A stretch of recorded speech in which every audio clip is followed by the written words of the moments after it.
একটা গরুরে কইলেন মেবাই একটু সরিয়ে দাঁড়াও, গরুরে মেবাই তাওই সাহেব কাগা এই কয়ে ডাক দিলি সে কি বোঝে যে আমারে ডাকতেছে না কারে ডাকতেছে? এই শব্দটা তার কানে গেছে কি যায় নাই?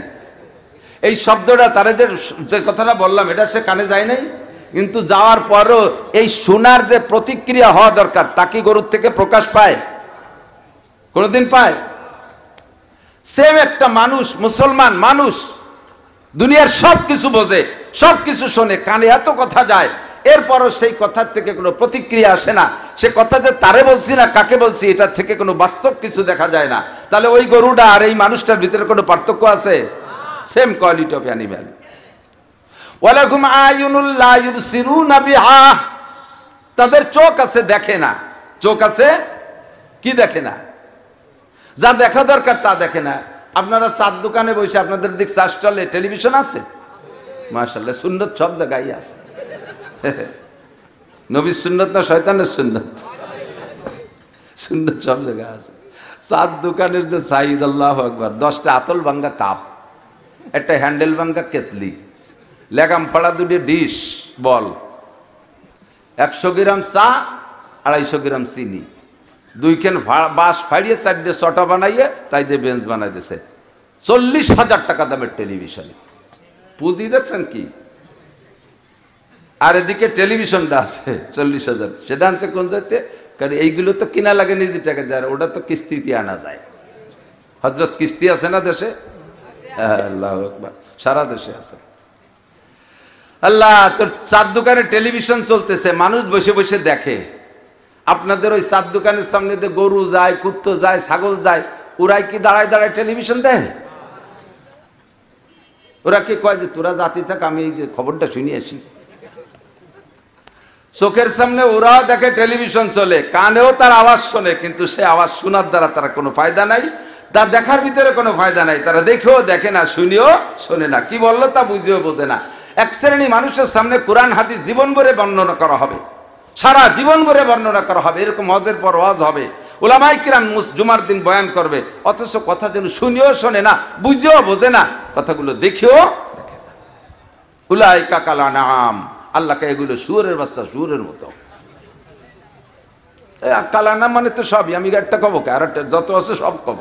তাহলে কোরআন শরীফ দিয়ে যদি সত্য কথা বলে, কাহার মতা মোড়ামুড়ি করার কায়দা আছে? আমি যে তর্জমা বলছি ভুল বলছি হুজুর, তাহলে এই তর্জমা আমি ভুল বলি না, হুজুরের সাক্ষী দিলেন। তাই দেন কোরআন শরীফেও গালি দিয়েছে, যেহেতু আয়াত পড়ে গালি দিছে এই জন্য কেউ কথা কয় না। আর এমনি যদি শক্ত একটা কথা বলি তাহলে সে সময় অ্যাকশন শুরু হয়ে যাবে, রিয়েকশন।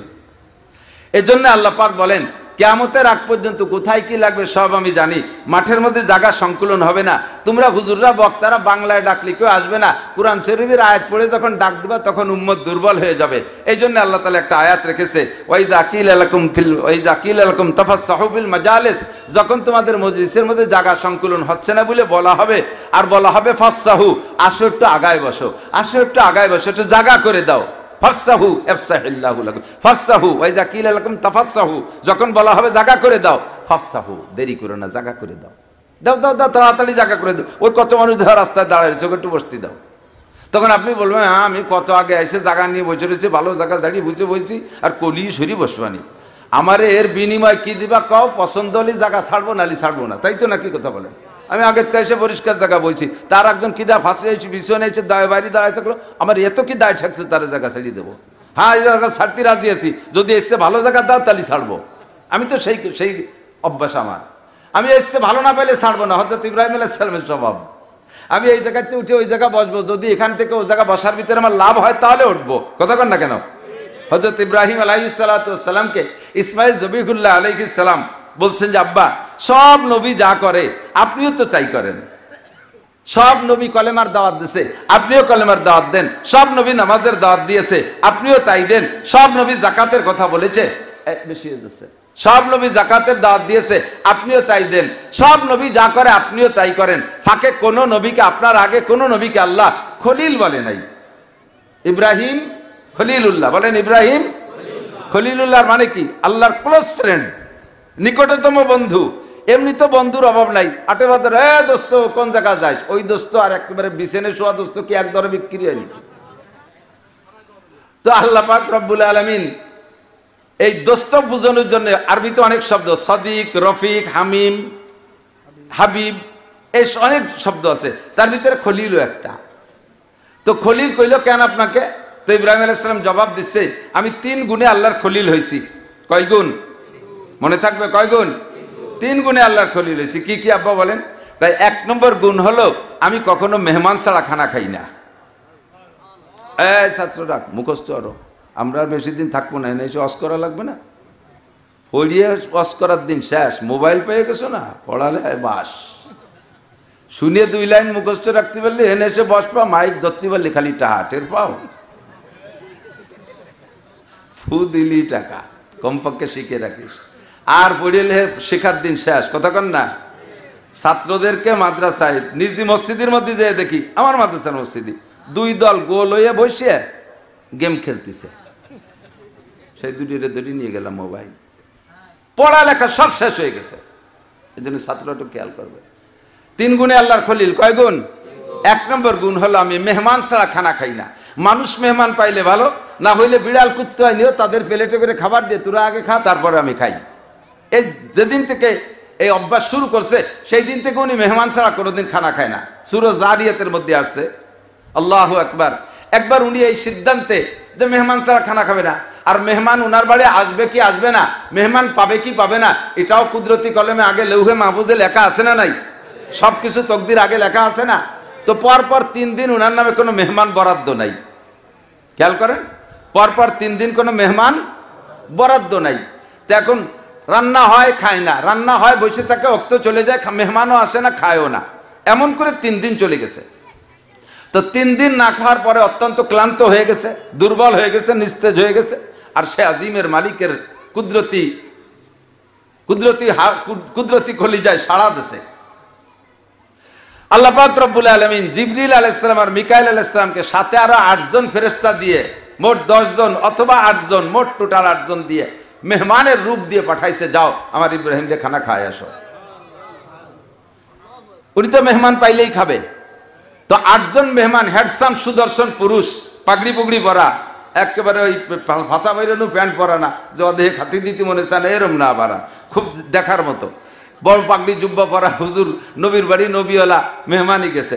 যে সালাম দিচ্ছে, আসসালামু আলাইকুম, মানান্তুম, আপনারা কে? কেন আহনু জুয়ুফুক, আমরা আপনার মেহমান, বলেন না সুবহানাল্লাহ। আর খুশিতে বসেন, তাড়াতাড়ি রিসেপশনে বসাই দিয়ে দৌড়ে গিয়ে গোয়াল ঘরে দিয়ে নগদ বাছুরের তো জবই দিছে। আরব দেশের এখনো সিস্টেম আছে, আস্ত বাছুর, ছাগল, এগুলো দুম্বা, ভেড়া, এগুলো রান্না করে দেয়।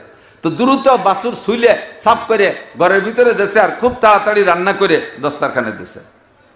এখন উনার তো 3 দিনে না খাওয়া ক্ষুধা, আর মেহমান যারা আসছে তারা তো কতকাল খায় না তার ঠিক নাই। তারা সৃষ্টির পরে আজও 1 লোকমা খায় নাই। ফেরেশতারা খায় নাকি? এক মিকাইল আলাইহিস সালাম যদি খাতো তাহলে আর আমাকে কপালে কিছু হতো না। বডি কত বড় জানা? আজরাইল যদি খাইতো তাহলে সারা দুনিয়া খেয়ে ফেলাই দিত। আজরাইল আলাইহিস সালামের মূল বডি এত বড়, আজরাইল আলাইহিস সালামের মূল বডি এত বড় যে সারা দুনিয়ার যত পানি আছে, সারা দুনিয়ায় যত পানি আছে, কত 10 মণ পানি হবে না দুনিয়া? সারা দুনিয়ায় যত পানি আছে সব পানি আজরাইলের মাথায় ঢেলে দিলে মাথা ভিজে চুলের আগা পর্যন্ত আসবে না। এত বড় আজরাইল যদি খাতো তাহলে আমাকে কপালে কিছু হতো? ওটা খায় না। তো যে 10 জন আসছে তারা তো খায় না কোনোদিন, আর উনি খায় না 3 দিন। তো উনি 3 দিন না খাওয়ার ভিতর যে পরিমাণ ক্ষুধার্ত, উনি তো মেহমানের দায়িত্ব কি? আল্লাহু আকবার। আপনার দায়িত্ব হলো মেহমানকে তার রুচি যাচাই করে তার রুচি মুআফিক আপ্যায়ন করা। তো কোন দেশের মেহমানের রুচি কেমন সে দেশের মানুষ জানে না? কথা কন। আমাদের দেশে এই আস্ত ছাগলেরটা বোনা করে দস্তারখানে দিলি কে কি খাতি পারেন জানি না, ও দেখলি আমার মরা মরির মতো বমি আসে। সৌদি আরব গেলে বড় বড় সাহেবকে বাড়ি দাওয়াত পাই, এগুলো দেয়। তো মেহমানের রুচি যাচাই করে ফাঁকে এসে গেলে একটু কয়ে যাওয়া লাগে না, কি করব, খালি ছড়াই বড়াই নচ্ছি শেষে গুছাতে পারলি মনে রে দিয়েন। আল্লাহু আকবার। হুজুর বলেন, মান কানা ইউমিনু বিল্লাহি ওয়াল ইয়াউমিল আখির ফালইউকরিম যায়ফা। আল্লাহ তাআলার প্রতি যার বিশ্বাস আছে, মান কানা ইউমিনু বিল্লাহ, যে আল্লাহকে বিশ্বাস করে, ওয়াল ইয়াউমিল আখির, আর আখিরাতের দিনকে বিশ্বাস করে, ফালইউকরিম যায়ফা, সে মেহমানকে তার মর্যাদা বুঝে সেইভাবে ইকরাম ইহতিরাম করো, এটা ঈমানের অঙ্গ। কাজী ইব্রাহিম আলাইহিস সালাম যে দেশের মানুষ সে দেশে এইভাবে আপ্যায়ন করে, উনি সেইভাবে বাছুর একটা ভুনা করে সামনে দিয়ে বসায় দিয়েছে, খান। এবার তাদের সাইডে তারা বসছে আর ওনার সাইডে উনি বৈশা, উনি তো খেয়েই নেবে, ওনার তো খিদা লাগছে, ওনার দায়িত্ব মেহমানদারি করা, মেহমানদারি করছে, মেহমান খাক না খাক মেহমানের ব্যাপার। তো মেহমানরা ওই গোস্তে হাত দেয়, মুখে হাত নেয়, কিন্তু ছেড়েও না, গালেও দেয় না, মুখেও দেয় না, আর উনি এক পয়সা খেয়েই নিচ্ছে। তো ওনার পেপায় বাচ্চাদের অমক আধা পেট পরিমাণ খাওয়া হয়ে গেছে। এর মধ্যে থেকে ঘরের থেকে ওনার আহলিয়া, ওনার স্ত্রী হযরত সারা আলাইহিস সালাতু সালাম, উনি বলতেছে, ইয়া খলিলাল্লাহ ইন্নাকা তাকুলু ওয়া হুম লা ইয়াকুলুন আলা তারা, আপনি দেখেন না যে আপনি খেয়ে নিচ্ছেন, অথচ আপনার মেহমানরা খাচ্ছে না, এটা আপনি দেখেন না? মেহমানদের রুচি সম্মত হলো কিনা, কেন খায় না, এটা আপনি খোঁজ নেবেন না? ইব্রাহিম আলাইহিস সালাম চোখ তুলে দেখেছে সত্যি মেহমানদের পাশ থেকে গোশত ছেড়েই নেই। তো ইব্রাহিম আলাইহিস সালাম আশ্চর্য হয়ে গেছে, ফামা বালুকুম লিমা লা তাকুলুন, কি হয়েছে আপনাদের, খান না কেন? এটা পছন্দ হচ্ছে না, লাইক হচ্ছে না আপনাদের, খান না কেন? তো দল নেতা জিবরিল আলাইহিস সালাম বলতেছেন, ইন্না লা নাকুলা ওয়ালা নাশরাবা, আমরা খাইও না পানও করি না। ফামান আনতুম, তাহলে আপনারা কোন জাতি যে খান না পান করেন না? কতদিন খান না? কোনোদিন খাই না। তা খান না কেন? নাহনু মালাইকাতুল্লাহ, যেরকম সুবহানাল্লাহ, আমরা আল্লাহর ফেরেশতাদের বৈশিষ্ট্য জিসমুন নূরানিয়ুন, নূরের একটা বডি, লা ইয়াকুলু ওয়ালা ইয়াশরাবু, খায়ও না পানও করে না, লাম ইয়ালিদ ওয়া লাম ইউলাদ, জন্ম নেয় না জন্ম দেয় না, লা ইয়াগুতু ওয়ালা ইয়াবুল, পেশাব পায়খানাও করে না, লা ইয়ানামু ওয়ালা ইয়াস্তায়কিজু, ঘুমও যায় না সজাগও হয় না, এমন একটা নূরানি বডি। আমরা সেই নূরানি ফেরেশতা বিদে আমরা খাইও না পানও করি না। তাহলে কেন আসছেন এইসে বসে আপনি দেন দে, আমি মেহমান ছাড়া খাই না, আপনাকে দিনের ব্যবস্থা হচ্ছি, আজকে কি কায়দা বায়দা আমরা খাওয়া দিলেন মেহমান ছাড়া? তো কাজে আল্লাহ পাক রব্বুল আলামিন আপনার এই সুন্নতটাকে অত্যন্ত ভালোবেসেছে, পছন্দ করেছেন যে আপনি মেহমান ছাড়া খান না। আপনার নামে আরো 2 দিন মেহমান বরাদ্দ নাই, আরো 2 দিন মেহমান আসবে না। তো ওই 2 দিনও না খেয়ে থাকলে আপনি আল্লাহর বন্ধু, আপনার কষ্ট হয়ে যাবে। এই জন্য আপনাকে খানা খাওয়ানোর জন্য আল্লাহ পাক এই প্রসেস তৈরি করার জন্য আমাদেরকে অর্ডার দিয়েছেন, মেহমান ছাড়া খানা খায় না। এই সেগুলো আর একটু কয়ে যাই, ইব্রাহিম আলাইহিস সালামের ইন্তেকালের আগে জিবরিল আলাইহিস সালামকে পাঠিয়েছেন। এমন করে সমস্ত নবী রাসূলদের কাছে ফেরেশতা জিবরাইলকে আল্লাহ তাআলা পাঠান, এই খেয়াল করেন এই প্রস্তাব দেওয়ার জন্য। যেমন ইব্রাহিম আলাইহিস সালামকে বসে প্রস্তাব দিয়েছে জিবরিল আলাইহিস সালাম, ইয়া খলিলাল্লাহ আতামুতাম তাহিয়া, হে আল্লাহর নবী ইব্রাহিম খলিল, আপনি কি মরার জন্য প্রস্তুত আছেন, নাকি আরো অনেকদিন বেঁচে থাকতে চান? দুনিয়ার স্বাদকে আরো নেবেন, নাকি মরার জন্য রেডি আছেন? ইব্রাহিম আলাইহিস সালাম বললেন, আমি মরে যাওয়ার জন্য রেডি। কারণ যেই বন্ধুর প্রেমে পড়া নমরুদের সাথে যুদ্ধ করলাম, অগ্নি পরীক্ষার সম্মুখীন হলাম, আমার বাচ্চাকে জবাই করলাম, যেই বন্ধুর প্রেমে পড়ে আল্লাহ পাক আমাকে 30টা পরীক্ষা নিয়েছেন আর পরীক্ষা পাসও করার তৌফিক দিয়েছেন, ওই এক বন্ধুর প্রেমে পড়ে সেই বন্ধুকে তো মরা ছাড়া সাক্ষাৎ হবে না। কাজে আমি মরার জন্য প্রস্তুত আছি, আমি মরা ছাড়া বন্ধুর সাথে দেখা হবে না, আমি মরার জন্য প্রস্তুত আছি। তবে জিবরাইল, আমার একটা প্রস্তাব আছে। কি প্রস্তাব? কয় যে আমি দুনিয়ায় বেঁচে থাকা কালে কোনোদিন মেহমান ছাড়া খাইনি। আরে ভাই খেয়াল, আমি দুনিয়ায় বেঁচে থাকা অবস্থায় জীবদ্দশায় কখনো মেহমান ছাড়া খানা খাইনি। আমার মনের একটা তামান্না, মরার পরেও কিয়ামত পর্যন্ত আনেওয়ালা মানুষ আমার মেহমান হবে আর আমি মেজবান হব।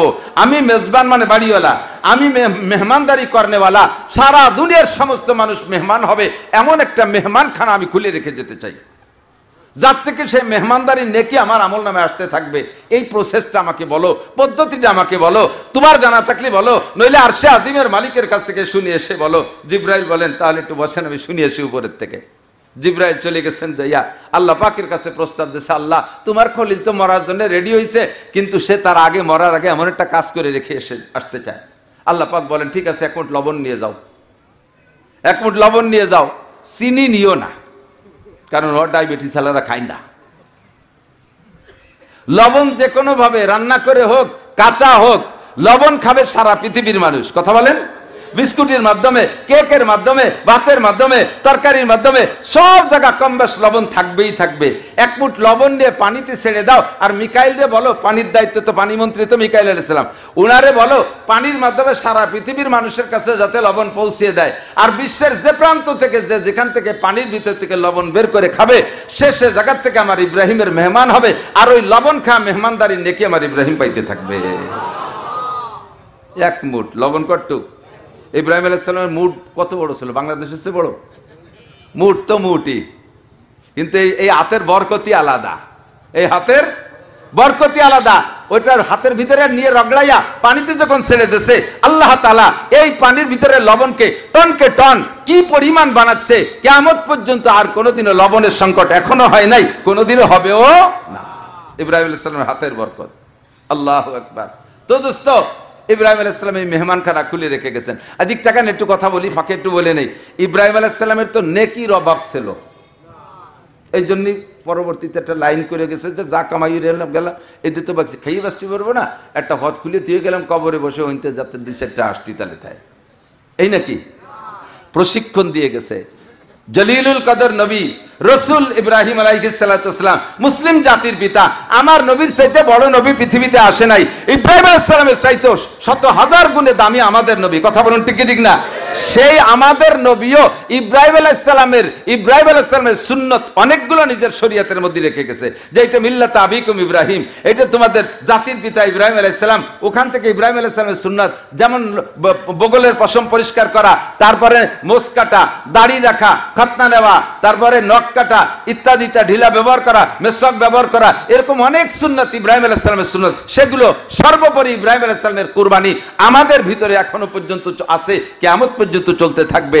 এজন্য ইব্রাহিম আলাইহিস সালাম জাতির পিতা, এত বড় জলিলুল কদর নবী হইয়া মরার পরে কিয়ামত পর্যন্ত যদি সদকা জারিয়ার একটা লাইন খুলে রেখে যেতে পারে, তাহলে আমার আপনার দরকার আছে না নাই? জন সদকা কইছি টের পাইছে না, অর্ধেক লোককে কইছে আছে, আর অর্ধেক কই না দরকার নেই। দরকার নাই তা কই নি, চুপ করে রয়েছে। আমার আপনার এমন করে ট্রাস্ট খুলে রাখা দরকার আছে না নাই? সদকা জারিয়ার লাইন খোলা দরকার আছে না নাই? আল্লাহ তৌফিক দান করুক, বলেন আমিন। ইব্রাহিম আলাইহিস সালামের 2 নম্বর সুন্নত মনে আছে নাকি, যে কারণে আল্লাহর খলিল হয়েছে? 2য় নম্বর গুণ হলো কয় কি, আমি দিন ও দুনিয়া আমার সামনে একসাথে উপস্থিত। দিন ও হালাল দিন, মানে দুনিয়া হালাল দুনিয়া, আর দিন তো দিনই। দিন বোঝেন? দিন মানে রাত দিনের দিন না, ধর্মদিন, ধর্মের কাজ, দিনের কাজ, এটা তো অবশ্যই আল্লাহ মনোনীত। আর দুনিয়া তার সামনে একই সাথে উপস্থিত। দুনিয়া এবং বৈধ দুনিয়া হারাম না। এই বৈধ দুনিয়া ধরতে গেলে জাস্ট টাইমে দিনের ওই কাজটা ছুটে যায়। খেয়াল করতেছে না? খেয়াল করতেছেন? খেয়াল করতেছেন? আপনি এই 3 গুণ অর্জন করতে পারলে আল্লাহর খলিল হবেন নিশ্চিত। কয় যে খলিল, আমাকে গ্রামে কত খলিল আছে, আগে শোষে না, মুইতে পারি না, নামাজ পড়ে না, খলিল। ওরম খলিল আমাকে দেশে আছে। একজনের নাম আতর আলী, গায়ে ফাটার গন্ধ। আতর আলী শুনে মনে হয় যেন ওর সারা গায়ে আতরের মতো গিরান, কিন্তু বগল দিয়ে কুইয়ে গন্ধ, গালে গন্ধ আতর আলীর। ওই খলিল না, যে খলিল মানে আল্লাহর ক্লোজ ফ্রেন্ড, এই খলিল হবো। রাজি আছেন তো ইনশাআল্লাহ? তাহলে 1 নম্বর গুণ মেহমানদারি করা যাবে। বাড়ি যখন খানা খাইতে বসেন, মেহমান আসছে, মেহমান আসলি প্রথম দিন একই মেহমান আজকে আসছে, কয়েকদিন পর আবারও খাওয়ার সময় সেই মেহমান, পরপর যদি 3-4 দিন খাওয়ার সময় একই মেহমান আসে, শেষে আর অত খুশি আসে না। খাওয়ার সময় আসে তো ডেলি খাওয়ার সময় আসে, চোখ গুছায় পড়ে, গুছাবেন না। ও যদি আপনার হাড়িতে খানা খায়, আল্লাহর কসম আপনার ভাত খাইনি।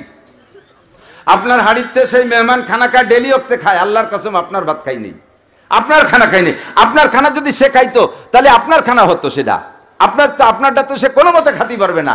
সেটা যদি তারই না হবে, সে খাইতে পারতো না। আপনার হলে তো আপনি খাতেন। ফাঁকে কি হয়েছে? শুক্রে বাজা আর কে মেহমান তু, শুক্রে বাজা আর কে মেহমান তু, খানায় কদমি খুরাদত খানে তু। মেহমানের খানাই সে খায়, তার রুজি সে খায়। বাকি একটা ঘটনা ঘটে গেছে, আপনার এদের আল্লাহ তাআলা ইনকাম করাইছে, আপনার বউরেদের রান্না করাইছে, আপনার মেয়েকে হাড়ি থেকে বাড়াইছে, আপনার ছেলেকে কাছারিতে পরিবেশন করাইছে। এই 4 জনের 4 বস্তা নেকি দিয়াবে, অথচ রুজি কিন্তু যে খাইছে তার। কামাই করাইছে আপনার এদে, রান্না করাইছে বউরে দে, হাড়ির থেকে বাড়াইছে আপনার মেয়েকে দিয়ে, আর কাছারিতে পৌঁছে দিয়েছে ছেলেকে দিয়ে। এই 4 জনকে আলাদা নেকি দিয়েছে শুধু মেহমানদারি কারণে, আর মেহমান তার নিজের খানাই সে খাইছে। কাজেই চোখ গুছাবেন কে? কতক্ষণ? আল্লাহ তৌফিক দান করুক, বলেন আমিন। 2 নম্বরে যেটা বলছি, দিন ও দুনিয়া একসাথে উপস্থিত। দিন ধরতে গেলে দুনিয়া থাকে না, দুনিয়া ধরতে গেলে দিন থাকে না। যেমন একটা উদাহরণ বোঝেন, জোহরের নামাজ 1:30টায় হয় না অধিকাংশ মসজিদে, বেলা 1:30টায় হয়। এখন উঠোনে আপনার 100 মণ শুকনো ধান, 100 মণ শুকনো ধান উঠোনে, এই ধান নাড়াচাড়া করা এটা হারাম না হালাল? উঠোনে আপনার শুকনো ধান নাড়াচাড়া করা হারাম না হালাল? হালাল না, বরঞ্চ আল্লাহর অর্ডার।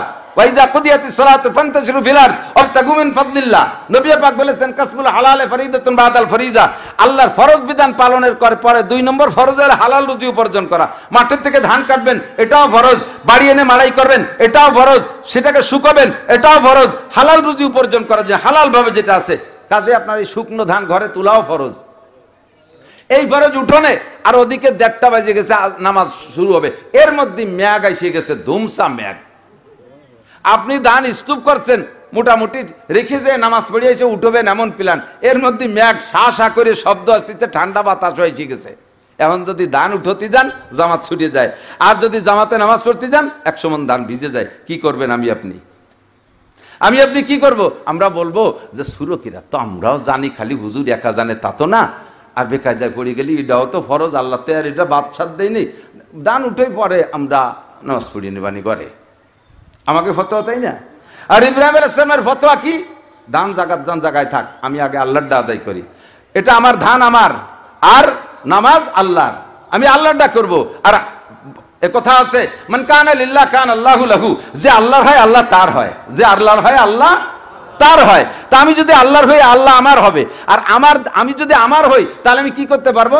100 মণ ধান ম্যাগের ডাকতে আসতেছে, ঠান্ডা বাতাসও চলে আসে, নোয়াপাড়া পার হয়ে এদিক চলে আসে, ভাবে বোঝা যাচ্ছে, শা শব্দ হচ্ছে, পাশে 3-4 বাড়ি টিনির ঘরের চালের পর শো শব্দ হচ্ছে, বৃষ্টি নামতেছে, শোনা যাচ্ছে। এর ভিতরে 100 মণ ধান আমরা কয় মাই প্রতি কড্ডন উঠতে পারবো?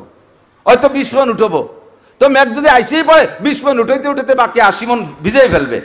আর আমি এটা আল্লাহর পর শতভাগ বিশ্বাস রেখে যদি উঠোনে ধান রেখে মসজিদে চলে যাই, আল্লাহ নিজেই দায়িত্ব নিয়েছে, আমার ধানের জিম্মাদারি আল্লাহর কাছে। তাহলে আল্লাহ কি করবে? দৌড়ো এসে এটা পলিথিন টানায় দেবে? আল্লাহ মিকাইলের কাছে এক ঠেলে দিয়ে ম্যাগটা ওই পাশে নিয়ে যা, ওই দিক নিয়ে যা, যশোরের দিক নে, এদিক আনিস নে, ঘুরাই দেবে আল্লাহ। আর মিকাইল ইসলাম বলতে যে মিকাইল টান দিয়ে ওই দিক নিয়ে যাবে, 1 ফুট বৃষ্টি আপনার ধানের উপরে পড়বে না। তা আপনি যদি আল্লাহর হন, আল্লাহ আপনার হয়, আপনি আপনার হয়ে যে কাজটা যত সুন্দর করতে পারবেন, আপনার কাজ আমার কাজ যদি আল্লাহ করে, তার চেয়ে সুন্দর হবে না? ইব্রাহিম আলাইহিস সালাম কয়, এমন করে দুইটা দিনও আসছে, দুনিয়া আসছে। দিন ধরতে গেলে দুনিয়া ছুটে যায়, আর দুনিয়া ধরতে গেলে দিন ছুটে যায়। এই মুহূর্তে আমি দিনকে প্রাধান্য দিয়েছি, এর কারণে আল্লাহ পাক আমাকে খলিল হিসেবে গ্রহণ করেছেন। মিস্টার নমরুদ আগুন জ্বালাইছে ইব্রাহিম আলাইহিস সালাম ফেলানোর জন্য, কিসসা জানা আছে না? কট্টুক আগুন জানেন? বাবুল শহর, রাজধানী বাবুল। এই বাবুল শহরের যত মানুষ ছিল, 1 মাস পর্যন্ত অর্ডার ছিল 1 মণ করে শাল কাঠ অথবা লোহা কাঠ জমা দিবা, সাবালেক থেকে নিয়ে বুড়ো পর্যন্ত, যাদের হাঁটা চলার ক্ষমতা আছে, বোঝাবার শক্তি আছে, এরা 1 মণ করে শাল কাঠ অথবা লোহা কাঠ 1 মাস পর্যন্ত 60,000 টন শাল কাঠ লোহা কাঠ একত্রিত করছে, এক জায়গায় স্তূপ করছে। একজন মানুষকে পোড়াতে কি অত কাঠ লাগে? ও তো থানা ধরে পুড়ায় ফেলান যায়। প্ল্যান হলো আগুন দিয়ে ইব্রাহিমরে আগে ভয় দিয়ে আতঙ্কিত করে ফেলবে। নমরুদও চাইছে না যে ইব্রাহিমরে পুড়াইয়া মারবে, শুধু সে চাইতেছে যে ইব্রাহিম সারেন্ডার করুক। তার সারেন্ডার করার জন্য যত প্রসেসর পদ্ধতি আছে, তার একটা এভাবে তৈরি করেছে।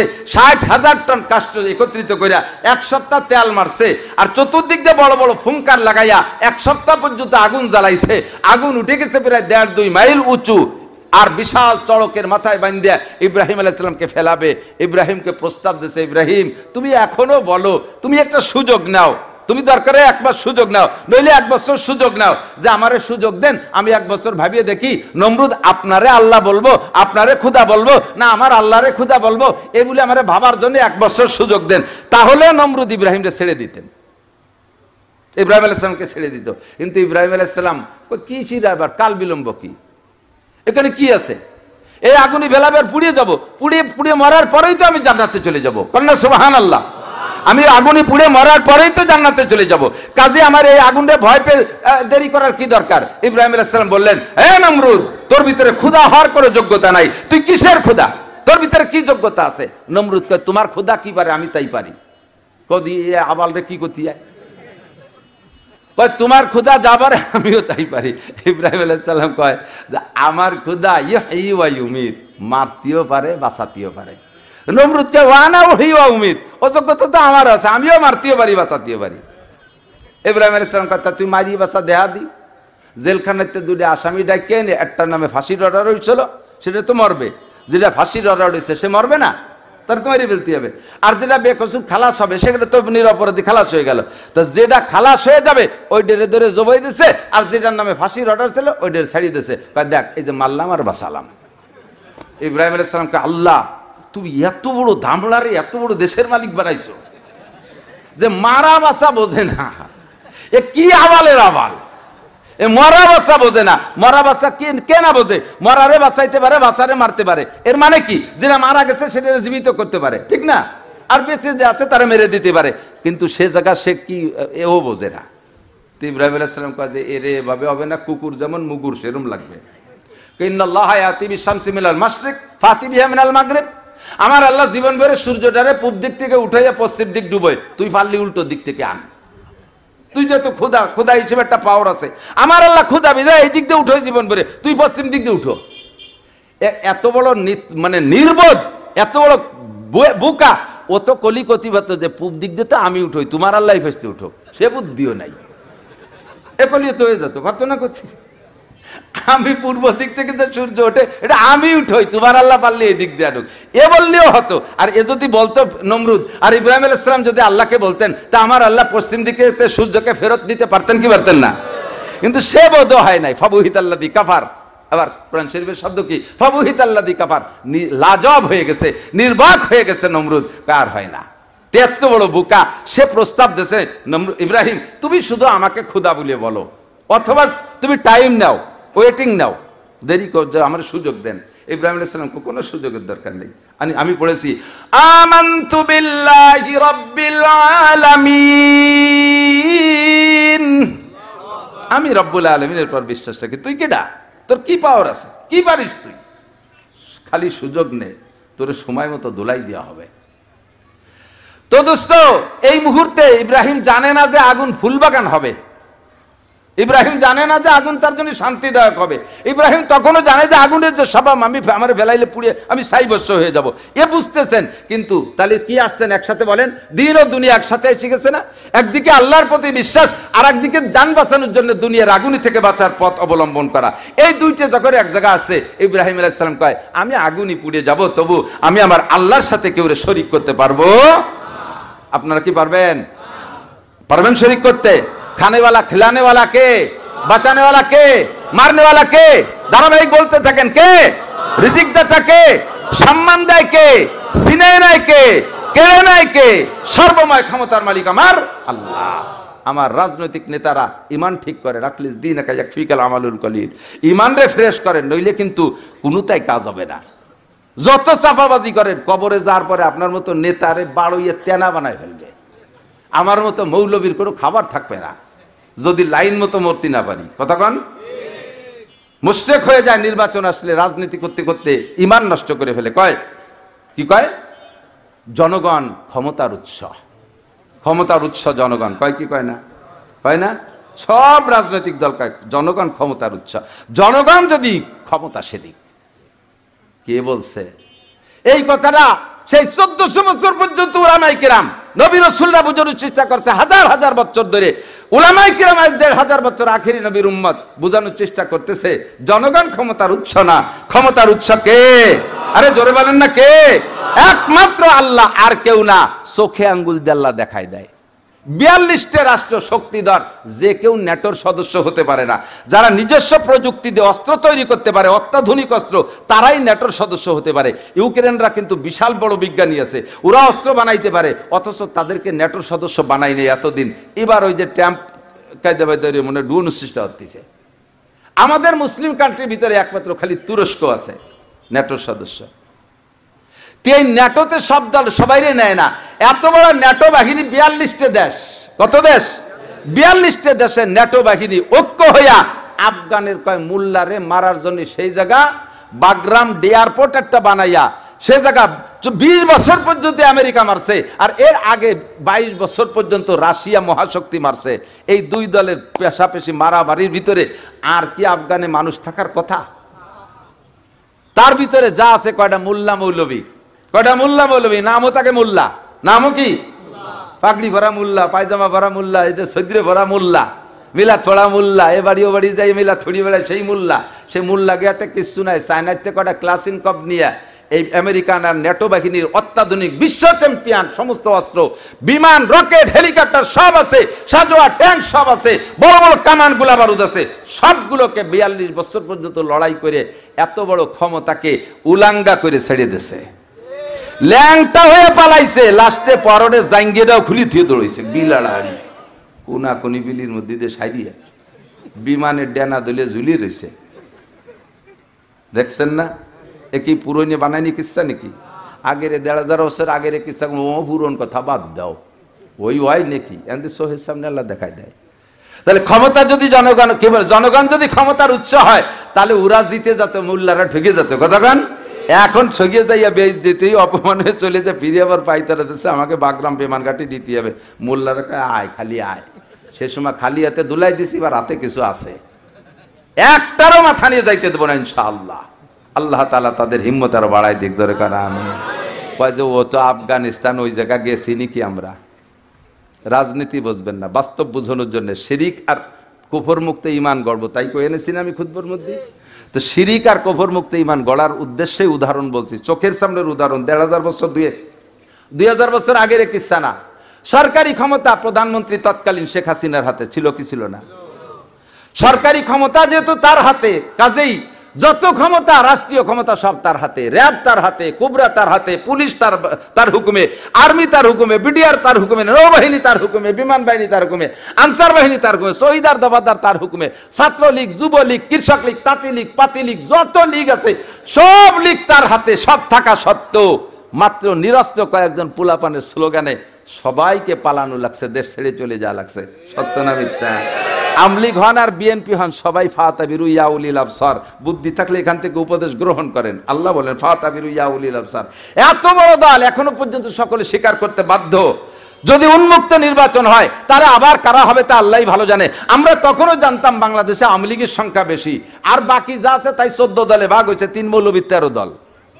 আল্লাহ আমাকে মৌলবীকেই 13 দল, এত দলে ভাগ হয়েছে, বাকি ভোট। এবার খেয়াল করেন, অত বড় দল রে আল্লাহ তাআলা জনসমুদ্র তাদের সাথে থাকা সত্ত্বে তাদের পায়ের নিচে মাটি থাকতে দেয় নাই। কোথা থেকে কোথায় হারিয়ে গেল, পালিয়ে গেল, খবর নাই।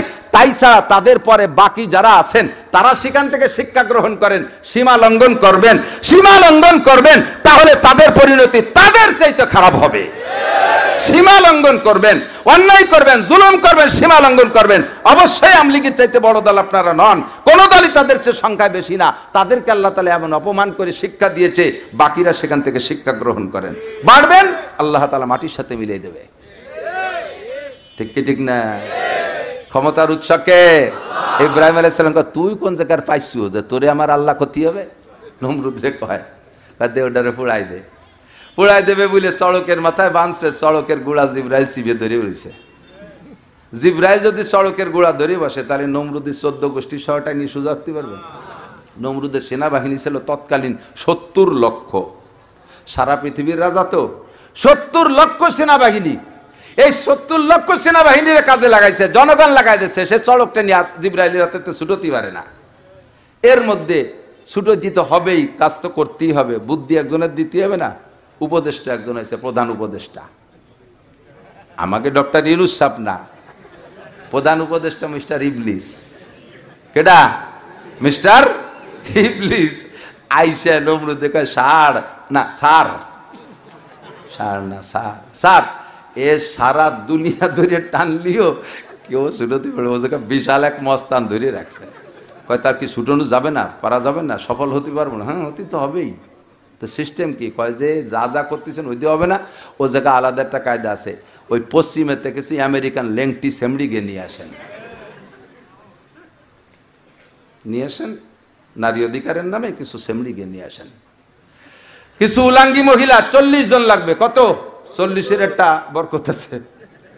40 জন মহিলা লাগবে, আনেন। অর্ধ ও তাদের উলাঙ্গিনী করে সেম শক্তির 40 জন যুবক, তাদেরকে ওপেনে ব্যভিচারিতে লিপ্ত করে দেন। তাহলে এই কাজে যখন এই জায়গায় এই কাজ যখন যেখানে হয়, ও জায়গা কোনো ফেরেশতা থাকতে পারে না। ও জায়গা গোড়া ধরে রাখছে হলো জিব্রাইল। আর জিব্রাইল এই আকামের মধ্যে থাকতে পারে না। আকাম ঘটায় দেন, ও ছাড়িয়ে দিয়ে চলে যাবে, সড়ক গুলি দেবেন, জায়গা মতো পড়ে যাবে।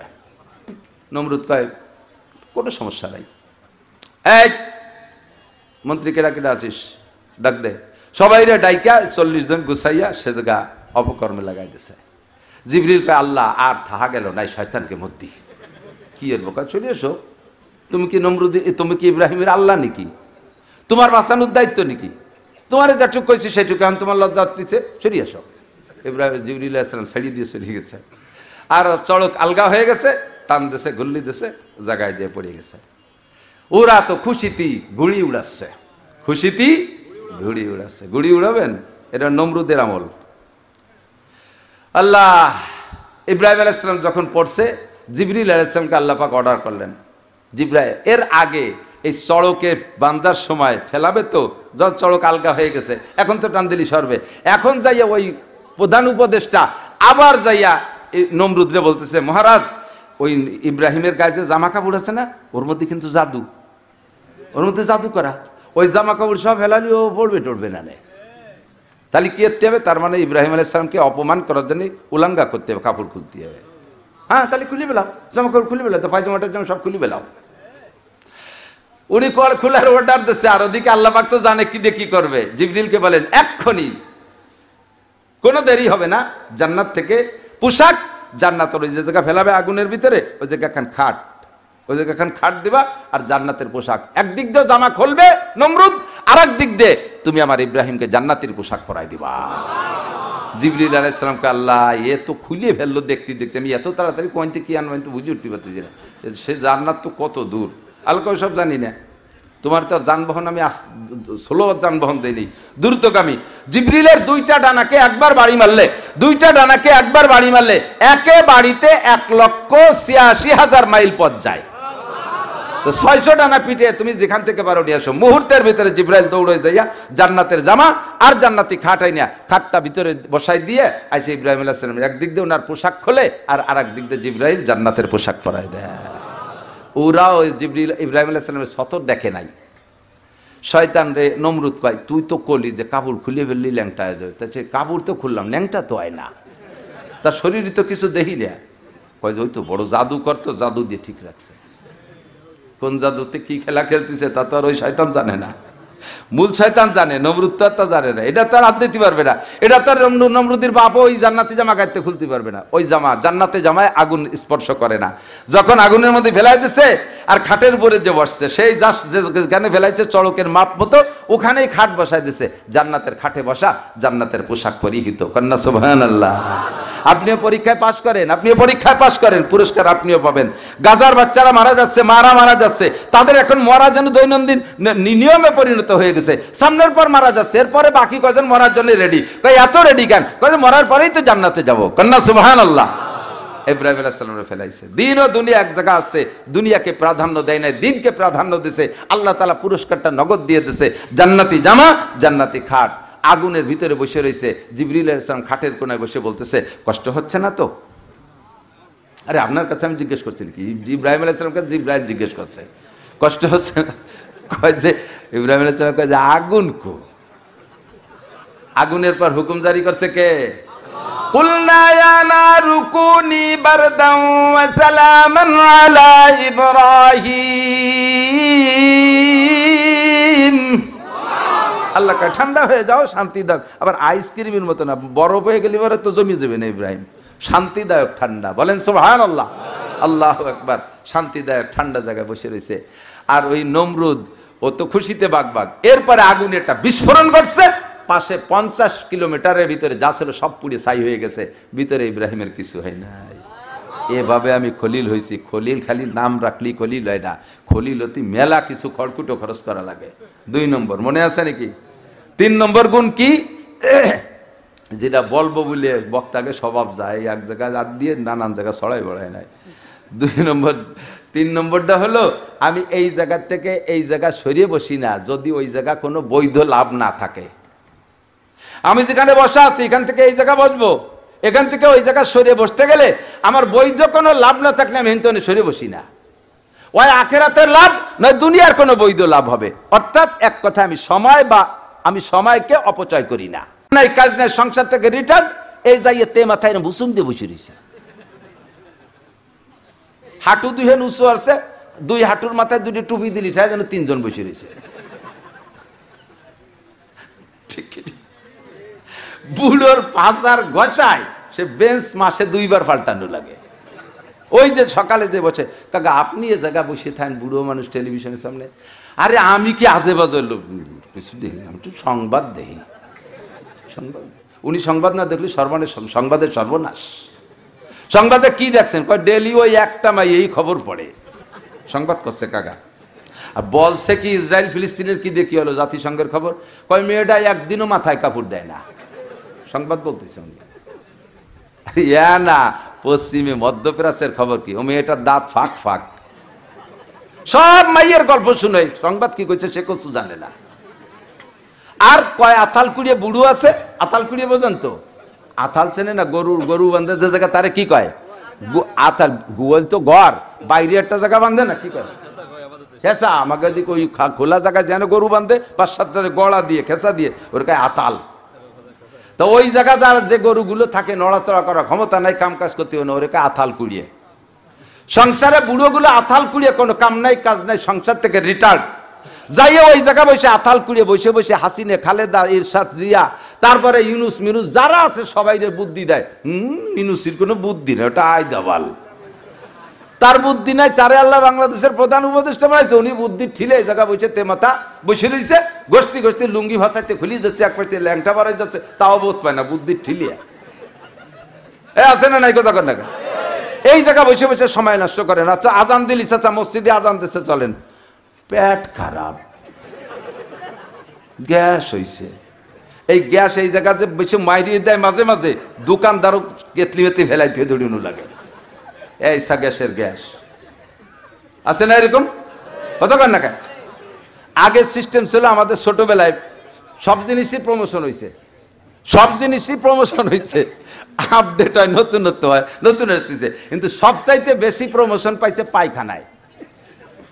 আগে ছোটবেলায় কত আঁকতি গেছে, তারপরে কত ময়দানে গেছে, তারপরে কত বাগানে গেছে, এরপরে কত টাকটিতে গেছে, এরপরে কয় জামা ভিত্তি গেছে, এরপরে একটু ভালো হয়েছে কয় পায়খানায় গেছে, তারপরে কতদিন পর কয় ল্যাট্রিনে গেছে, এরপরে ল্যাট্রিনের পর টয়লেট, তারপরে হয়েছে বাথরুম গেছে না ফাঁকে একবার, বাথরুম, টয়লেটের পর বাথরুম, ল্যাট্রিনের পর টয়লেট, টয়লেটের পর বাথরুম, এখন হয়েছে ওয়াশরুমে যে ফস করে মারি দেয়। 10 প্রমোশন পাইছে, আমি গুনিয়ে দেখছি সকালবেলা এইসব করছে, 10টা প্রমোশন হয়েছে পায়খানা। আগে পায়খানা আসলে ঘরে বসে গল্প করে মুরব্বীরা, যদি কার বাথরুম আসে বলতো তোরা বয় আমি একটু বাইরেতে আসি, বাথরুম সব বাইরে ছিল না। আর এখন উঠোনে বসে গল্প, আরে যদি কার পায়খানা কাছে আসে তাকে তোরা বয় আমি একটু ঘরেতে আসি, পায়খানা সব ঘরে ঢুয়ে গেছে অ্যাটাচড, ঠিক না? আগের মানুষের অবস্থা বাহ্যিক কেমন ছিল? মাঠে ঘাটে কাজ করে, দোকানপাটে ব্যবসা বাণিজ্য করতো, খেত খামারে কাজ করতো, সংসারে কাজ। আজান হইলে বলতো হয় তোরা চল, নইলে তোরা থাক, আমি একটু মসজিদে আসি। আর এখন মসজিদের পাশে চার দোকান, সকালে 1টা পর্যন্ত ওখানে বসে বসে চা খাই আসছে, ভাও গল্প করছে, আজান দেওয়ার সাথে সাথে কয় তোরা থাক, আমি একটু বাড়িতে আসি। সব উল্টে গেছে, ঠিক না? আগে আজান দিলে কয় তোরা থাক, আমি মসজিদের থেকে আসি, আর এখন আজান দিলি মসজিদের দাঁড়াতে চলে যা, কয় তোরা থাক, আমি বাড়িতে আসি। এই যে সময় অপচয় করেন চার দোকানে বসে, জবাব দেওয়া লাগবে কি লাগবে না? ইব্রাহিম আলাইহিস সালামকে আমি এখান থেকে ওখানে উঠে বসি না যদি আমার জাগতিক কোনো বৈধ লাভ না থাকে অথবা আখেরাতের লাভ না থাকে। কাজেই এই যে হুজুর আপনি কইলেন যে একটু জায়গা ছাড়িয়ে দিয়ে সামনে আগোয় বসেন, তাহলে আগোয় বসলে আমার দুনিয়াবি কোনো লাভ অথবা আখেরাতের কোনো লাভ থাকলে জায়গা ছাড়িয়ে দেবো, আমি ছাড়বো না। এই কব বলি সে কুয়াইতে ঠেলতে আইছি, চিনতে পারেন কত আজ হয়ে গেছে ফাঁকে। এই জাগার কথা মনে আছে নাকি? যদি বলা হয় জায়গা ছেড়ে দিয়ে একটু আসো, বলবো আমার এই জায়গা ছেড়ে দিয়ে, ভালো জায়গা ছাড়িয়ে দিয়ে সামনে গেলে আমার কি লাভ বলেন? আমি এই জায়গাতে ওই জায়গায় সরিয়ে বসবো না যদি লাভ না পাই। আল্লাহ পাক বলে দিয়েছেন, বলে দেন এ যত আপনার রাত বানায় বলা লাগতেছে না, বাপের বাড়িতে 2 বিঘা জমিও দেওয়া লাগতেছে না, এই ব্যবস্থা আমার কাছে আছে। কি কয়? ওয়াইযা কিলা লাকুম তাফাসসাহু ফিল মাজালিসি ফাফসাহু ইয়াফসাহিল্লাহু লাকুম। আল্লাহ পাক আপনাকে দুনিয়ায় প্রশস্ততা দান করবে আর জান্নাতের ভিতরে কমপক্ষে সমপরিমাণ জায়গা দিয়ে দেবে। তাহলে এই জায়গাতে ওই জায়গায় সরে বসাতে লাভ আছে না নাই? একটু আগে বসতে গেলে জায়গা বিশেষ বসা যাবে কি যাবে না? ওই জাকিল রকম তাফাসসাহু ফিল মাজালিস ইয়াফসাহিল্লাহু লাকুম, আল্লাহ পাক জান্নাতের মধ্যে জায়গা দেবে। আপনাদের নোয়াপাড়ার জায়গার দাম বেশি না বেস্তের জায়গার দাম বেশি? শতকে 100 টাকা বেশি হবে না? নোয়াপাড়ার জমির চেয়ে জান্নাতের জমির দাম 1 শতকে 100 টাকা বেশি তো হবেই। সারা দুনিয়াকে 1,00,000 বার বিক্রি করলেও জান্নাতি মানুষের হাতে যে ছড়ি থাকবে, ওই লাঠিটারে এইভাবে খাড়া, ছড়ি কয় না, ছড়ি, এই হাড়ের লাঠি, এই হাড়ের লাঠি খুব শানদার মতির লাঠি থাকবে, ওইটাকে খাড়াভাবে জমিনের উপরে রাখবে, জান্নাতের জমিনের উপরে। তো ওই লাঠির নিচে যতটুক জায়গা হয়, দুনিয়া ও দুনিয়ার মধ্যে যা কিছু আছে তার চাইতে অটুক জায়গার দাম বেশি। কাজেই যদি একটু সরিয়ে বসার কারণে একটুক জায়গা আমার বেহেশতের মধ্যে দেয়, আমার জায়গা তার অরিফদও বসবাস করবে না, যে আমার জায়গা যেখানে আমি থাকবো সেই জায়গা, আল্লাহ আমার নামে বেহেশতের মধ্যে জমি দলিল হয়েছে, আমি ওই জায়গা থাকবো, দুদকে থাকতে পারবো না, আল্লাহর সাথে একটা ঝগড়া বা দায় নেওয়া যেতে পারে মোটামুটি এ নিয়ে। কাজেই এখানে সরিয়ে নড়ে বসার মধ্যে লাভ আছে, কন্যা সুবহানাল্লাহ। সময় কম, কামাই বেশি, অল্পক্ষণের ভিতরে একটু জায়গা মতো চলে যাই। কোরআন শরীফ কত? কোরআন শরীফ কয় পারা? জোর হলো না? সবাই বলছেন জানেন তো?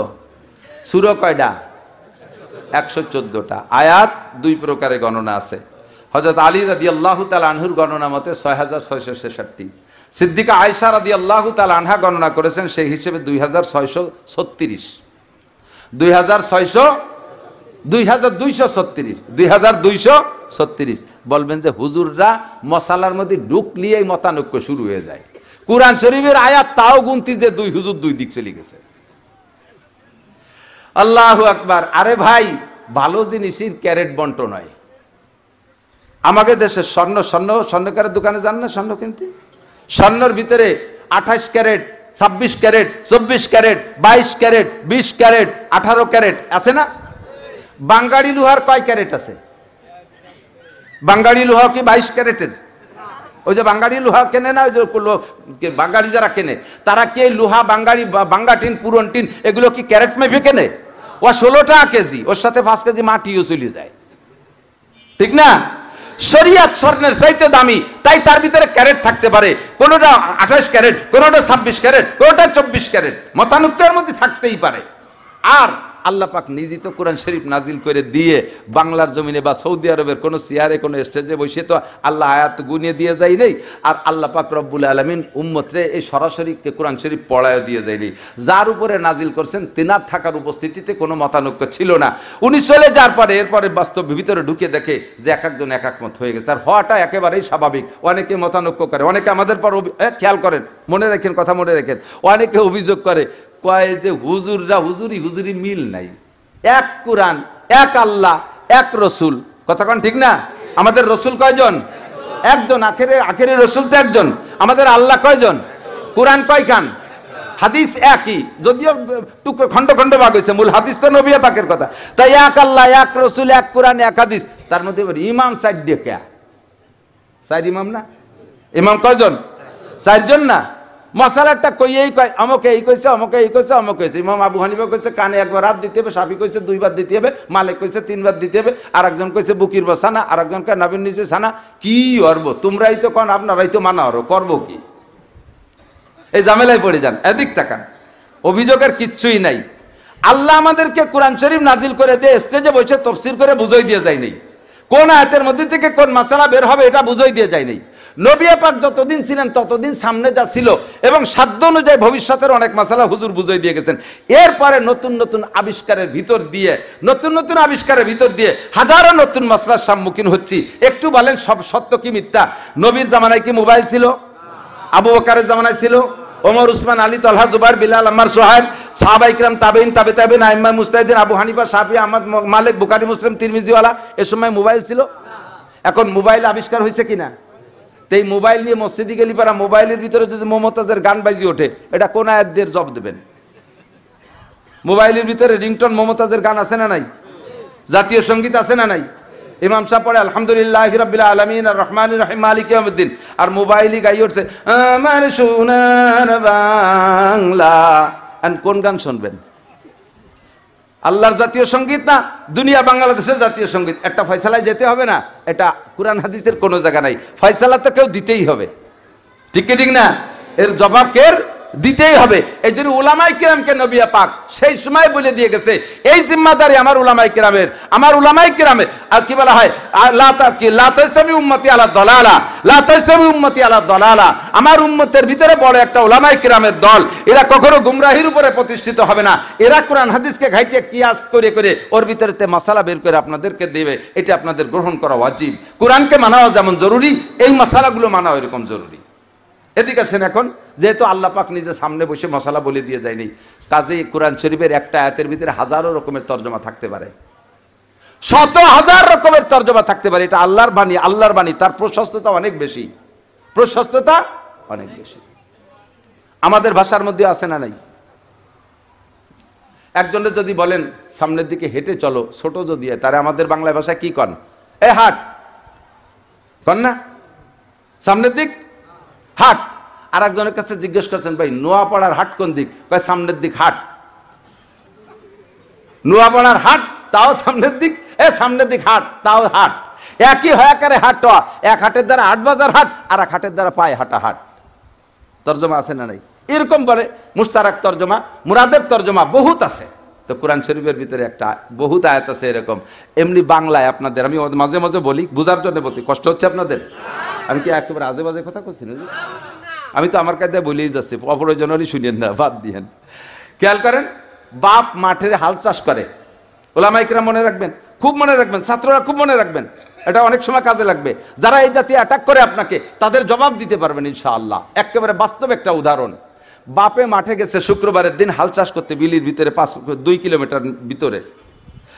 বাপ নিয়মিত জামাতে নামাজ পড়ে, কোনোদিনও জুমার দিন বিনা গোসলে মসজিদে যায় না, আর সব দিন আব্বা আগে যায়।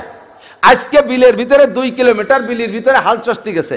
হাল চাষ করতে করতে করতে শুক্রবার এমন টাইম পর্যন্ত চলে গেছে যে মাত্র আর ওই বামর কয় না আতর কয়, এই আতর, এক আতর জায়গা বাকি থাকতে আজান দিয়ে দিয়েছে। সেই জায়গা থেকে বাড়ি আসতে হবে, গোসল করতে হবে, মসজিদে যেতে হবে। আবার এই এক আতর জায়গা 3 হাত জায়গার জন্য আজকে সইসে না রেখে গেলে আবার দেন আর একদিন আর একটা হাল নিয়ে আসা লাগবে। ওইটুক সস্তি যাইয়ে বেলা এমন চলে গেছে, বাড়ি এসে বাড়ির পাশে মসজিদ, আসার সাথে সাথে শুনে যে খুতবার আজান শুরু হয়ে গেছে।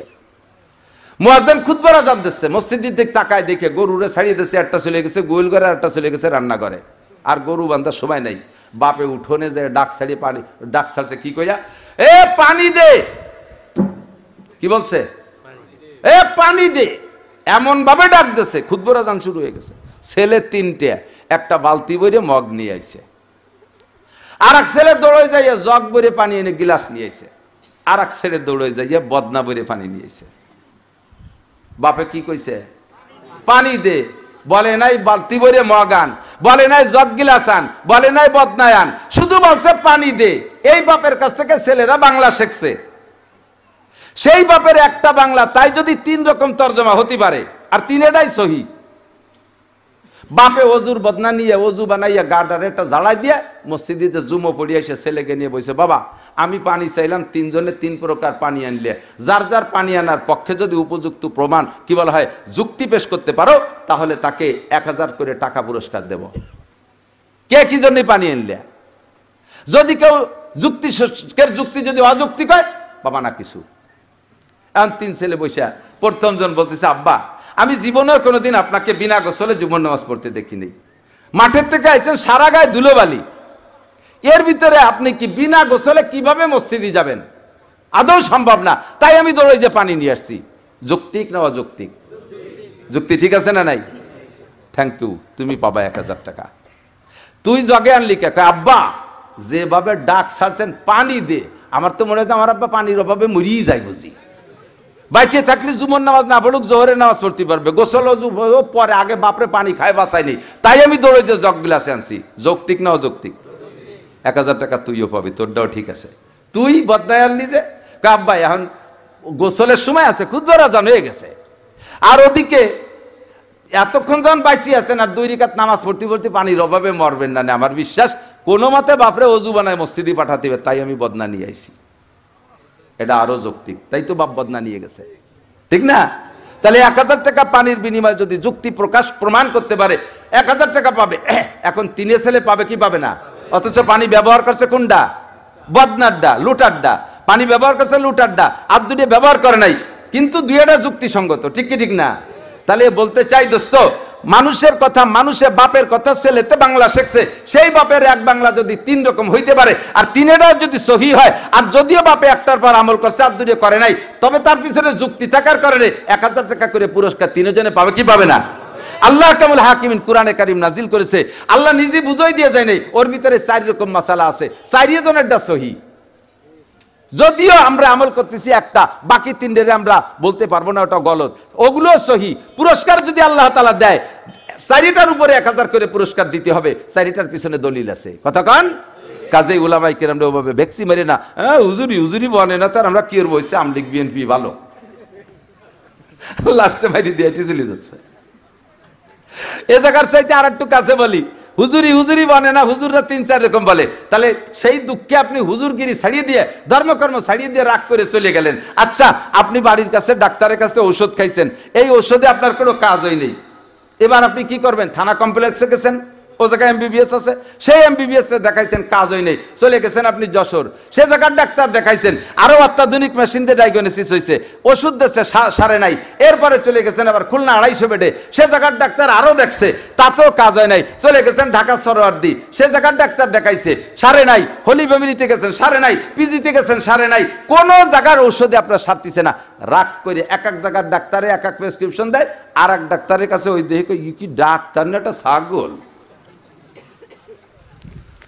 সারো ছাগলেরটা বাদ দেন, আপনি লেখেন ওইটা নিয়ে আর এক ডাক্তার, এটা গরু নাকি, কি লেখছে, রোগ কি আর ওষুধ কি, একই এমবিবিএস পড়িয়ে একই মেশিন দিয়ে পরীক্ষা করে একজন ছাগল একজন গরু নিজেরাই কই হচ্ছে। এখন সব ডাক্তাররা ছাগল গরু কই হওয়ার কারণে আপনি কি রাগ করে বলবেন যা ওষুধপাতি আর খাবোই না, নিজেরা কয় মাইপুতি জাফারি তাই খাই, এই কয়ে কি বসে থাকেন? ছেলেরে বলছেন বাবা পাসপোর্ট রেডি কর, মাদ্রাজ যাবো, চেন্নাই যাবো।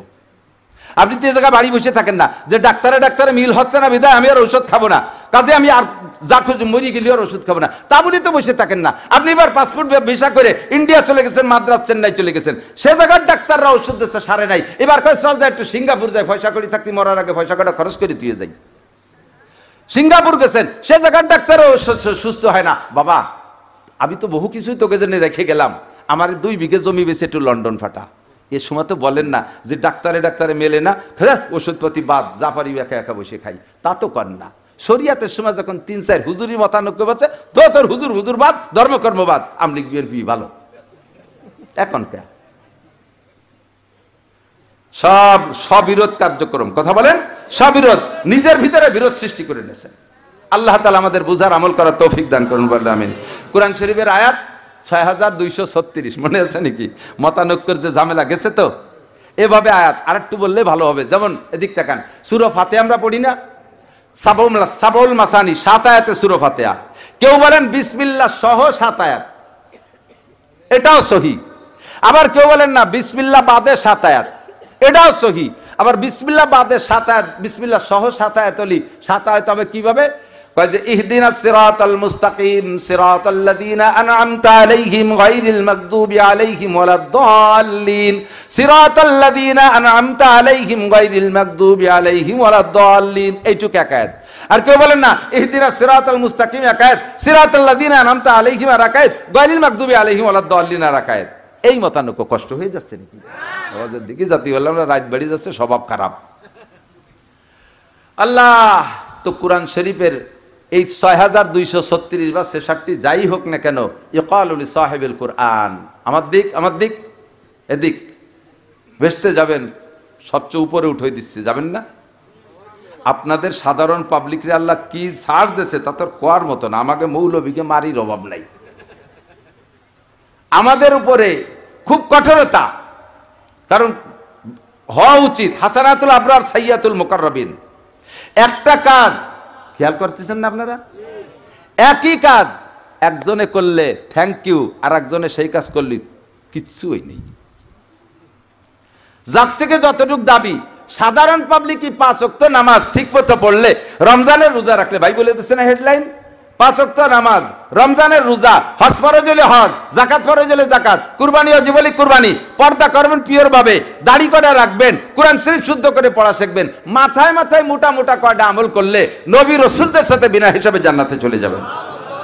तफसीरे मारिफुल कुरान मुफ्ती शफी साहब हुजूर रहमतुल्लाह अलैह लिखें যে आलेम अगर तहज्जुद ना पढ़े, आलेम अगर तहज्जुद ना पढ़े वो आलेम दरकिनार, वो मुसलमान ही नहीं रहेगा। आलेम যদি তাহাজ্জুদ না পড়ে ওরে আলেম তো দূরের কথা, ও মুসলমানই থাকে না। অথচ আপনাকে পাবলিক সম্পর্কে বলে নাই। আপনাদের সুযোগ, হাফেজ সাহেব বড় হাফেজ, ভালো হাফেজ, কোরআন শরীফ তুতুর করে পড়ে যায়, শুনতে খালি মনে চায়, কঠিন ইয়াদ। 1 ঘন্টায় মিনিমাম 3 পারা পড়ে হাফেজ আলেম যারা। আমি হাফেজ না, তারপরও 1 ঘন্টায়, কোনো ঘন্টায় 3 পারা, কোনো ঘন্টায় 2.5 পারাও পড়তে পারি, 2.5 পারা 3 পারা এরকম হয়। তাহলে আমার কোরআন শরীফ পড়া ইজি, কারণ ওই পৃষ্ঠার শুরুতে আয়াতে শুরু দেখলে শেষ পর্যন্ত দেয়া লাগে না, প্রায় মুখস্থ হয়ে গেছে, পড়তে পড়তে দেখতে দেখতে মুখস্থের মতো হয়ে গেছে। তা আমাকে কোরআন শরীফ পড়তে কোনো কষ্ট হয় না। আর একজন পাবলিক রমজান মাসে দেখি আমার এক চাচা বা স্বাস্থ্য ভাই মসজিদের ভিতরে বুড়ো মানুষ কোরআন শরীফ পড়তে যাইয়ে ঘামাইয়ে ঘুমইয়ে করে আউগুলাকে লুঙ্গি মুঙ্গি বাইচে নিচে দিয়ে পানি বেরিয়ে যাচ্ছে, ঠেয়ে যেন পেশাব করে দিচ্ছে কি তাল্লা জানে, আসলে পেশাব করে নেই, ঘেমে গেছে। এই দুইজনের প্রতিদানের পার্থক্য কি? হাফেজ সাহেব কোরআন শরীফ 1 খতম পড়বে, আল্লাহ পাক বলবেন যে তারে 1 খতমের নেকি দাও, তারে 1 খতমের নেকি দাও হাফেজ রে। আর ওই যে পাবলিক খালেক মোল্লা উনি বলছেন, বলে হ্যাঁ ওনারও খতম হয়েছে, লাহু আজরান, তারে 2 খতমের নেকি দাও। ফেরেশতারা কয় আল্লাহ এই সামনের পর বৈষম্য, কি বৈষম্য বিরোধী আন্দোলন তো চলে গেছে গতবার, এখন তো সব সাম্য হয়ে গেছে, এই জায়গায় পার্সিয়ালিটি করবো কে? আল্লাহ কয় এ পড়ার জন্য 1 খতমের নেকি আর গামার জন্য আর 1 খতমের নেকি। এ হাফেজ সাহেবের কোনো জায়গা গামছে দেখ তো তুরনে পড়ে গেছে, আউলাখের কোথাও 1 ফুট গামে নাই, ওর কোনো কষ্ট হয় না। আরে বুড়ো পড়ছে এতলুয়া এতাতাতাউ, হাদিসের শব্দ এরকম, হুজুর কাছে শুনে দেখেন, এতলুয়া এতাতাতাউ পড়ে আর তো আরে একটু হেজে একটু মতন আলহামদুলিল্লাহ রাব্বিল আলামিন আর রহমান রহমান মিম খারাজাল মান নুরাজান নির আর রহমানির রহিম আলী মা মালি মিম খারাজাল লাল আমজালি মালিক ইয়াউমিদ্দিন ইয়া এই যে একটু হেজে একটু মতন করতে করতে আউলাখের গামি গেছে, গামার জন্য আর 1 খতম। বলবেন না সুবহানাল্লাহ? আল্লাহর কিনে যদি মিথ্যে কথা কই, পড়ার জন্য 1 খতম, গামার জন্য আর 1 খতম। আপনাদের পাবলিকের বড় সুযোগ, ইনকামের খুব ফার্স্ট ক্লাস লাইন পেয়ে গেছেন। আপনারা কম বেশ অর্থনীতিবিদ, আপনাদের পয়সা আছে, আমাদের মৌলবীদের পয়সা কম, দান করলে যে একটা নেকি পাওয়া যায় এইটা আপনারাই বেশি পারেন, আমাকে মৌলবীকে টাকা নাই, তা কোত্থেকে দেব? একদিকে দেখেন সাধারণ ইবাদত করে বেশি নেকি পেয়ে গেলেন। আপনারা যদি তাহাজ্জুদ পড়েন, আলেম 1 রাতভর দাঁড়াইয়া নামাজ পড়লে যে নাকি, আপনি শুধু ঈশার নামাজের খেয়াল করে না, আপনি শুধু ঈশার ফরজ আর সুন্নতের পরে বেতেরের আগে 2 রাকাত তাহাজ্জুদ পড়লে আল্লাহ তাআলা আপনাকে ওই আলেম রাত্রে দাঁড়াইয়া তাহাজ্জুদ পড়লে যাই নাকি, আল্লাহ পাক আপনাকে তার চেয়ে বেশি নেকি দান করবে। আপনাদের ইনকাম সহজ, সব দিক দিয়ে আপনাকে আল্লাহ সুযোগ করে দিয়েছে। আল্লাহ পাক রব্বুল আলামিন জিজ্ঞেস করে, বলো কোরআন শরীফের ভিতরে 332টা কুল আছে, কয়টা? 332টা কুল, মানে পাতি কুল, বোম্বাই কুল, এই কুল নাকি? কুল মানে বলো, কুল মানে বলো, বলতে বলছে, কুল মানে বলো। নবীকে আল্লাহ অর্ডার করছে কুল, পুরো 30 পারা তো শুনোবা, বাকি ভেরি ভেরি ইম্পর্টেন্ট 332টা কথা, ভেরি ভেরি ইম্পর্টেন্ট, পুরো কোরআন ইম্পর্টেন্ট, তার মধ্যে সবচেয়ে ইম্পর্টেন্ট এই 332টা কথা। এটা উম্মতরে বলো, দেরি করে না বলো। কুল আউযু বিরাব্বিন নাস আছে না নাই? কুল আউযু বিরাব্বিল ফালাক এটাও বলো। কুল হুয়াল্লাহু আহাদ এ জায়গাও বলো। কুল ইয়া আইয়ুহাল কাফিরুন বলো, হে কাফের সম্প্রদায়। কুল লাউ কানাল বাহরু মিদাদাল লিকালিমাত কুল লাইন ইজতামাতিল ইনসু ওয়াল জিন কুল হাল ইয়াস্তাবিল্লাযিনা ইয়ালামুনা ওয়াল্লাযিনা লা ইয়ালামুন। এরকম 332টা কুল আছে, তার একটা কুল আল্লাহ পাক আমি পড়ছি, যেটা কুল হাল ইয়াস্তাবিল্লাযিনা ইয়ালামুনা ওয়াল্লাযিনা লা ইয়ালামুন। হে নবী, উম্মতের কাছে জিজ্ঞাসা করেন, শিক্ষিত আর অশিক্ষিত, জাননেওয়ালা আর না জাননেওয়ালা, পড়ুয়া আর মূর্খ কখনো সমান হতে পারে?